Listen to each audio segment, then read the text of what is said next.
انت عارف ان الخوارزمية بتاعت تطبيق جوجل مابس اللي انت بتستخدمه علشان تشوف الطريق او توصل للمكان اللي انت عاوزه اتعملت في 20 دقيقة بس. صاحب الخوارزمية دي كان قاعد في القهوة ومن غير لا ورقة ولا قلم حسب الخوارزمية دي كلها في دماغه.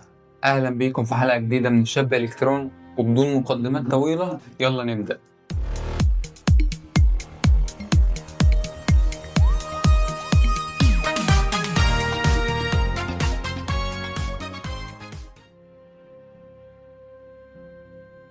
في أمستردام سنة 1952 في هولندا، راجل عمره 22 سنة كان بيدرس فيزياء وكان اسمه إدجار ديكسترا. وفي يوم من الأيام اشتغل في المركز الرياضي اللي في أمستردام، وكان أول مرة في حياته يشوف كمبيوتر حقيقي. شايت عم فكري دي يا أخي.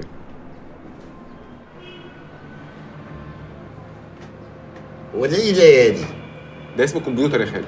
وقرر في نفس اليوم انه يبطل دراسة فيزياء خالص ويبدأ برمجة. وقتها طبعا البرمجة ما كانتش زي دلوقتي، فكانت شيء كده غريب ومعقد ومش ناس كتيرة بتشتغل، وما كانتش وظيفة حقيقية الناس عارفة ان هي بتحقق دخل كويس مثلا. لذلك فأهله قالوا له يا ابني اللي انت بتعمله ده غلط، اللي انت دخله ده مش وظيفة حقيقية. ولكن ديكسترا كان نفسه يجرب، فقال لهم هنشوف، هجرب وهنشوف. خليني اقول لك ان بعد سنين لما دخل مجال البرمجة زمايله وصفوه انه من افضل واحسن العقول البشرية اللي جت في تاريخ الحوسبة. سنة 1956 المركز الرياضي اللي هو كان شغال فيه ده كان بيبني كمبيوتر جديد اسمه ال AR Mac، وكانوا عايزين يعملوا حفل تدشين رسمي، يعني حفلة كبيرة يجيبوا فيها ناس عادية مش علماء مش فاهمين حاجة ويتفرجوا على الكمبيوتر وهو بيحل مشكلة معينة، والمشكلة دي لازم الناس كلها تكون فاهماها. يعني ما ينفعش يجيبوا مشكلة في المعادلات أو مشكلة في الفيزياء، لازم يجيبوا مشكلة الناس كلها تقدر تفهمها. فديكسترا وقتها فكر في سؤال بسيط جدا: ايه هو اقصر طريق بين مدينتين في هولندا؟ وفي يوم من الايام بعد اليوم ده ديكسترا كان بيتسوق في امستردام مع خطيبته اسمها ريا، ومن كتر اللف طبعا تعبوا وقرروا ان هم يقعدوا في كافيه او مكان زي القهوه كده يستريحوا فيه.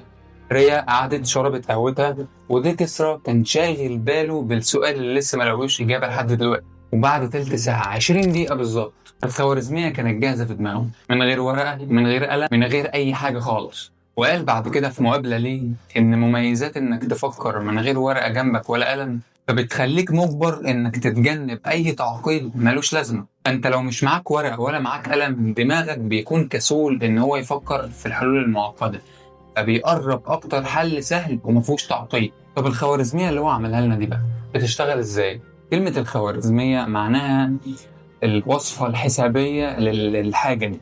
عايزك تتخيل معايا كده إن أنت في القاهرة وعايز توصل لإسكندرية، فقدامك طرق كتير جدا علشان تروح، وكل طريق بيكون ليه مسافة مختلفة عن الطريق التاني. فالخوارزمية اللي هو عملها دي بتبدأ من نقطة الانطلاق وتسأل نفسها هو ايه أقرب نقطة من المكان اللي انت فيه توصلك أسرع للمكان اللي انت عايز تروح، وبعدين يسأل نفسه تاني ايه أقرب نقطة من المكان اللي انت بقيت فيه يوصلك أسرع للمكان اللي انت عايز تروح. فالنتيجة ان انت في كل خطوة بتروحها بتاخد أقصر طريق للمكان اللي انت عايز تروح. ودلوقتي الخوارزمية دي موجودة في تطبيقات زي واز وجوجل مابس. بروتوكولات الإنترنت يعني الأنظمة اللي بتحدد طريق الداتا. لما بتبعت رسالة من الواتساب مثلا من القاهرة لحد في أمريكا، فالداتا بتمشي في كابلات وبتعدي على راوترات كتيرة، فكل راوتر بيسأل نفسه سؤال: إيه أسرع طريق لأمريكا من المكان اللي بعت الرسالة دي؟ وطبعا الإجابة مبنية على الخوارزمية بتاعت ديكسترا. كمان خطوط الشحن والطيران، لما شركة زي شركة DHL تقرر ترتيب توزيع الطرود فهي بتستخدم خوارزميات مبنية كمان على نفس الفكرة. يعني في 20 دقيقة بس في كافيه أو قهوة في أمستردام اتعمل فيها حاجة بتشغل جزء كبير جدا من الإنترنت وكمان وسائل النقل في العالم. وعلى فكرة ديكسترا وقتها ما نشرش الخوارزمية دي على طول أول ما خلصوا، لا ده استنى 3 سنين بحاله. وقال بعدين في مقابلات لي انه كان حاسس ان الفكره بسيطه جدا وسهله، يعني اللي هو ما فيهاش حاجه جديده.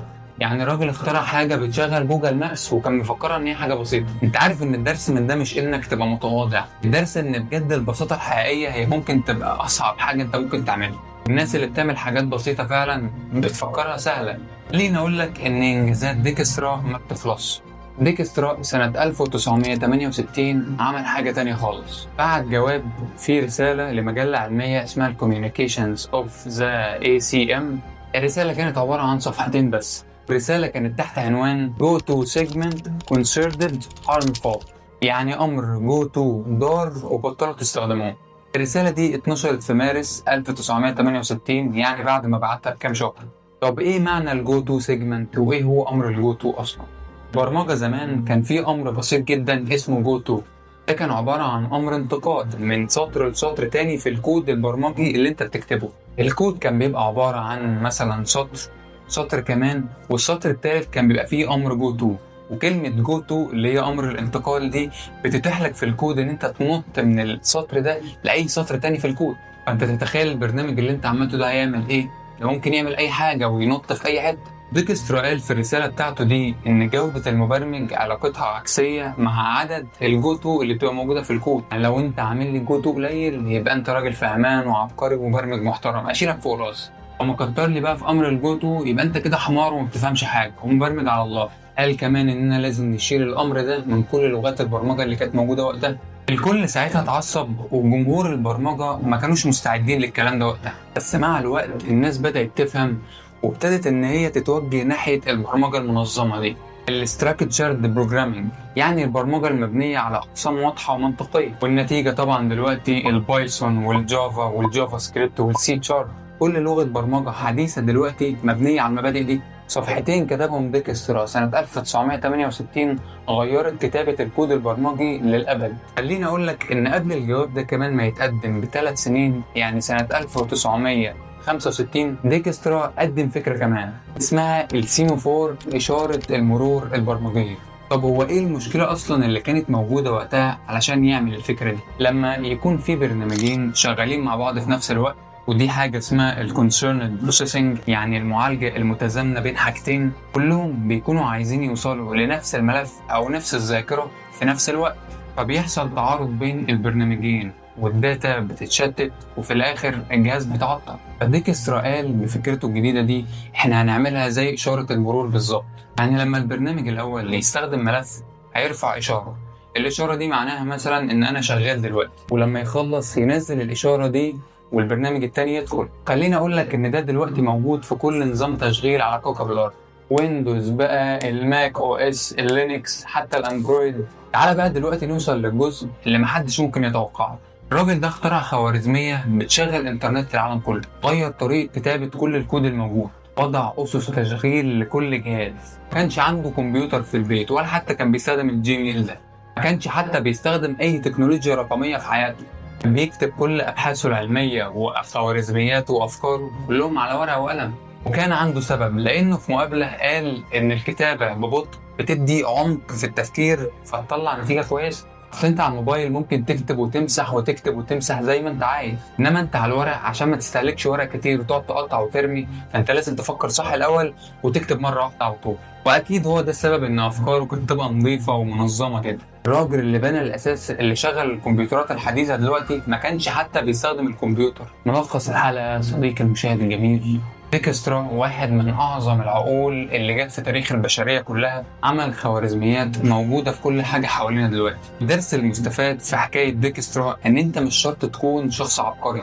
الدرس الحقيقي فعلا إن المشكلة البسيطة اللي ممكن تحل مشكلة حقيقية فعلا ممكن بعد 70 سنة تبقى أساس لتكنولوجيا الناس كلها بتستخدمها لغاية النهاردة. مش شرط تكون عارف الكلام ده علشان تعمله. أحيانا الأفكار اللي أنت بتبقى حاسس إن هي بسيطة جدا هي بالظبط الأفكار اللي لازم تتكتب فعلا. قول لي في الكومنتات إيه أبسط فكرة شفتها في حياتك وغيرت جذور حاجة، ويعني الفكرة كانت بسيطة جدا بس غيرت في أصل حاجة. وأي حاجة، يعني مش لازم تجيب لي فكرة في التكنولوجيا، ممكن تجيب لي فكرة في أي حاجة. طبعا ما تنسوش مصدر اي معلومة انا اتكلمت عنها في الفيديو هتلاقيها في الديسكريبشن. لو الفيديو عجبك ما تنساش تعمل لايك وسبسكرايب وتفعل زر الجرس عشان يوصلك الفيديوهات الجاية اول باول. خد لفة كده عندي في القناة يمكن حاجة تعجبك تشوفها. الى اللقاء واشوفكم الحلقة الجاية.